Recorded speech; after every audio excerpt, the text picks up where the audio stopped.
अब हम पढ़ेंगे section 16 admission by party to proceeding और his agent statement made by party और द प्रोसीडिंग और by an agent any such party whom the court regard under the circumstances of the case has expressly or impliedly authorized by him to make them are admission।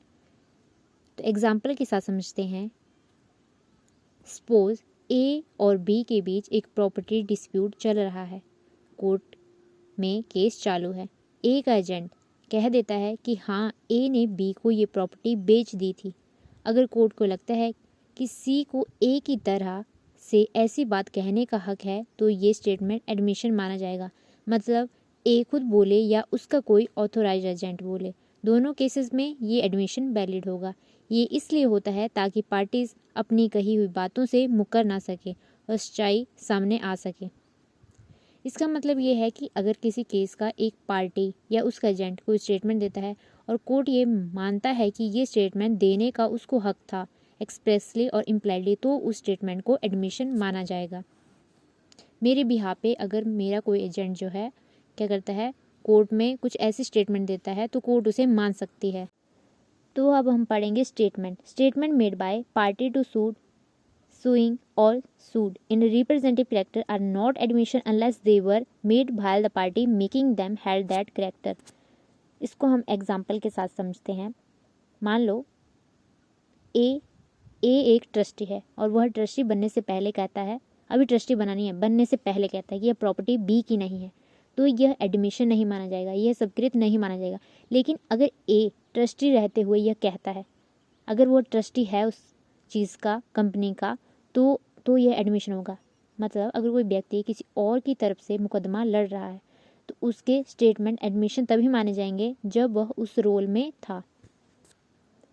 तो दूसरा है हमारे पास a person who have any proprietary और pecuniary interest in the subject matter of the proceeding and who make the statement in their character of person so interested. तो दूसरा है अगर कोई व्यक्ति केस से जुड़ी प्रॉपर्टी या पैसे से रिलेटेड इंटरेस्ट रखता है तो उसका स्टेटमेंट सिर्फ तभी एडमिशन माना जाएगा जब उसने वह स्टेटमेंट तब दिया हो जब उसका इंटरेस्ट था। मान लो अगर एक्स के पास एक शॉप है और वह उसे बेचने से पहले कहता है यह शॉप इलीगल लैंड पर बनी है, तो यह एडमिशन होगा। लेकिन एक्स अगर एक्स ने शॉप बेचने के बाद क्या ऐसा कहा तो यह एडमिशन नहीं मानी जाएगी। बेचने से पहले उसने बता दिया कि यह शॉप क्या है, इलीगल लैंड पर बनी है। तीसरा है हमारे पास person from whom the parties to the suit have derived their interest in the subject matter of the suit are admission if they are made during the continuance of the interest of the person making the statement। तो तीसरा है past interest holder. अगर कोई व्यक्ति जिसने अपना interest किसी और को दे दिया, उसे कोई स्टेटमेंट तब दिया जाएगा जब उसका इंटरेस्ट था, तो वह एडमिशन होगी। मान लो अगर पी के पास एक ज़मीन थी और उसने उसे क्यू को बेचने से पहले कहा यह ज़मीन इलीगल है, तो यह एडमिशन होगा। लेकिन अगर पी ने ज़मीन बेचने के बाद ऐसा कहा तो यह एडमिशन नहीं होगी। तो क्या था, अगर कोई रिप्रेजेंटेटिव रोल में है तो उसकी बातें एडमिशन तभी मानी जाएगी जब वह उस रोल में था। अगर किसी का फाइनेंशियल या ओनरशिप इंटरेस्ट है तो उसके स्टेटमेंट एडमिशन तभी होंगे जब उसका इंटरेस्ट था। अगर किसी ने अपना इंटरेस्ट ट्रांसफ़र कर दिया तो उसके बाद के स्टेटमेंट एडमिशन नहीं होंगे। इस क्वेश्चन का आंसर कमेंट में ज़रूर बताएं।